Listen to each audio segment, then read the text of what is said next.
Greetings, toy heads, and welcome to another episode of Go Figure with me, your host, Eli Williams, the action figure show about news, reviews, collecting tips, customizations, kit bashing, everything that goes into this fun, nerdy hobby that you and I both love. And in this special episode, we're going to be doing an unboxing and review of the Hasbro Star Wars The Black Series 40th Anniversary Return of the Jedi R2-D2. Just got this in, I had this on pre-order and a few other things. And I'll be having those roll out all this week. But I wanted to start with this one because this is one that I'm most anxious to take a look at. Simply because this is there's a size. They've made this bigger, and I think they've made... Well, we'll get to that. We'll get to that. So let's have a look here. Here we've got the Star Wars Return of the Jedi, old Kenner packaging, but they put the Empire Strikes Back picture on it. I don't know why. But this may be what was on the original Return of the Jedi R2-D2, like the repackage. And it may be. It wasn't the one that was on the original. I know that. Because I had that. I have that one. And we'll do a compare and contrast. But there we've got a picture of 3PO and R2. There you can see R2-D2 and all his R2-D2-iness. Kenner logo down there, up here at the top, 40th Anniversary, Return of the Jedi, ages 4+, warning, choking hazard, don't put R2-D2 or any of those things in your mouth, for God's sakes. And then on the back here, we've got a picture of the entire wave, the Rebel Commando, which I'm still on the fence about whether I'm going to get him or not. The Luke Skywalker, Jedi Knight, the Darth Vader, the Emperor's Royal Guard, which I'm not getting because why? And R2-D2 there. A little blurb about the 40th Anniversary, Return of the Jedi, all kinds of jibbery-jabbery legal jargon, ages 0 to 3, you know what that means. If your child is not born yet, they shouldn't play with these toys. That's right, you're welcome. Houses of Klingon and Barcode, Disney Hasbro. All right, so let's get him out of the packaging here, and we'll get him on the pedestal, and we'll have a look. And here we've got him on the pedestal. This is the third time I've recorded this now. There are some issues. There are some major issues with this, and we'll cover those. But first off, let's go over the accessories. We do have the radar dish, which you saw on the front of the package there. It's got these are all these arms are in the silvery plastic. This one's got a little black paint app there right below the radar dish, but we have that one. They all have pegs where they fit in.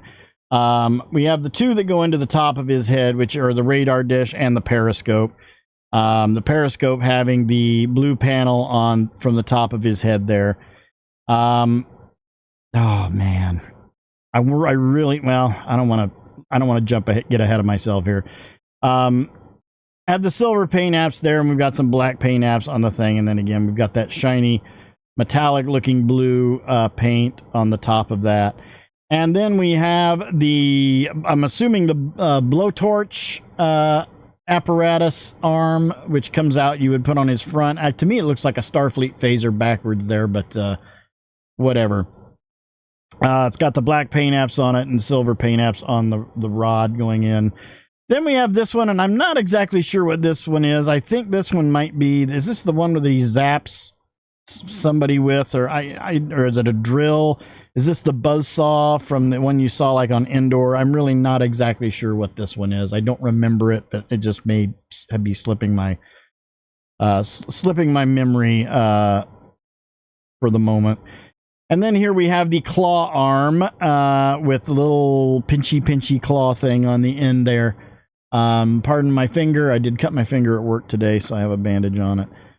So we have the claw arm, and then here is his interface arm, which has the coppery colored paint app on that, and then again all in silvery plastic. And then here we've got R2-D2. So let's jump into this. First off, he stands at 3.5 inches tall, almost dead on it right there. Here is the first issue I have with this, and I'm just going to move him to the side. I'm going to put the original right there. I think because there was a big controversy with this, and a lot of people thought that this one was too small. I never really did. I figured, well, it could be a little bit bigger, but I think they've gone too big. If we get C-3PO, put 3PO right there. To me, he just looks too big. And we'll just move this one down and bring 3PO forward. He just looks really big in my eyes. I could be wrong. Tell me what you think down in the comments. I don't know. I never really had an issue with this one. And I'm going to leave him up here when we go over the problems with this one. Let's just get 3PO out of the way. Tell me what you think. If you think that this one is too big, leave a comment. I like how it looks. It pops more. The blue is more vibrant and brighter. It's more of an eggshell white and not a pure white like this one. The silver pops behind, you know, with that bright blue behind it. This one has a little bit more detail to the silver on the front there. We've got some, but I can fix that with a black Sharpie on this. And you've got the black down there at the bottom. Anyway, I'm going to sit him aside. Let's take a look at the articulation. First off, this one, well, I will bring him out again. This one has a full head rotation. The head turning doesn't drop the third leg on this new one. Because this new one, you have full rotation of the head, but you also have, and I don't like doing this, it's got this extended neck. There we go. Oh, God, it feels like I'm going to pull his head right off. So you have this neck extension, and you've got these little notches on all around this neck extension for the arms. Now, herein starts some of the issues with this. I don't know. I haven't been able to see. I keep dropping these. I don't know. I need a bigger space to work with here. They don't seem to have any designation as to where these things go, but I'm having major issues, like especially with the radar dish. I don't know what the deal is with this, but I can't get this to stay in any of these. It just wants to flop right back out. And most of these just kind of snap into place, but this one is not. Well, maybe it is right there. But yeah, you just with a little wiggle and it's right back out. Yeah, it just falls out. I am not going to store my arms in this, but you have this head extension thing, and getting it back in is a real problem. And I don't. Okay, so it's got a notch that you have to find. So you turn it like right to there, and then it goes back down in. Really, really nerve-wracking. Another big problem with this is the panels in the front here. In the old R2-D2, you had the little tabs that you could pop that right open, although this one had arms inside of it. This one does not. The new one, if you have trouble getting these open, this is what I did. You bring the legs down and you push with your thumb on the back of that, and then get your fingernail if you have fingernails. If not, use something small, and then you can pop that open. These right off the bat were really, really tough to get open. And there we go. It's a little easier now that I know what I need to do. So that's what you should do if you're having trouble getting these open. So you have 3 holes on both sides there, as you can see, to put in. And I just closed that one by accident. But they all just fit in. The little pegs fit right into the holes there. So you can put in those accessories. I'm going to close those. I'm not going to display him with those. And then that brings us to this problem. Getting that third leg out is an issue, and you really have to pinch hard with your fingernails. I just used a pair of needle nose pliers, and then I got a bit of schmutz right there on that leg from my at the bottom of that leg from my my pliers to get that third leg to come down. There's a lot of tooling problems with this, but the articulation, the head goes all the way around, and then of course you've got the up and down from that thing right there, and you have to find that notch. So you just pull up a little bit till you feel that little boom, and then it pops up. These legs go all the way around, and then you have the hinges at the bottom of the legs here, as well as the bottom of the third leg. I'm going to put that back up. Then you have the hinges on the front of the panels there.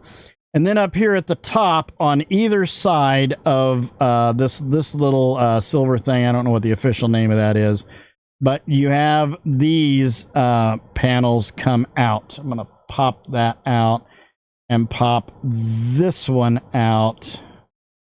And those two come out. Now on this one, you had 3 and they had little tabs on them. So you have to get your fingernail underneath there and pop those open. But these would be for the radar dish and the periscope right there. So that is what those would be for. Pop these back in. And these are always... I will say this about it. These fit in a lot better than the other R2-D2. The older one, they seem to, if he like falls over or something, those things go everywhere. I don't know. I'm really on the fence about this because, again, I didn't feel like that this was too small. But I definitely think this one's too big. Again, let me know what you think down in the comments below. So let's get him off the pedestal and we'll line him up with some other characters and we'll see how he scales up. And here we have him with the Hasbro Marvel Legends Series Retro Comic Ultron, the Hasbro G.I. Joe Classified Series Tunnel Rat, the Mezco 1/12 Collective Series John Constantine, and the Mattel DC Universe Classic Cyborg. All in all, I think he looks great. Again, I think he's too big, but I think Hasbro went a little too try-hard with this, and I think they went too far with things. I don't feel...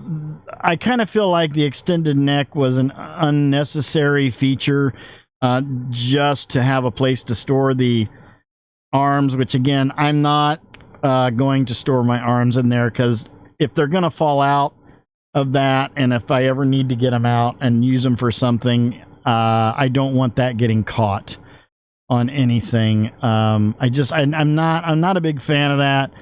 I feel like those panels in the front needed to have tabs.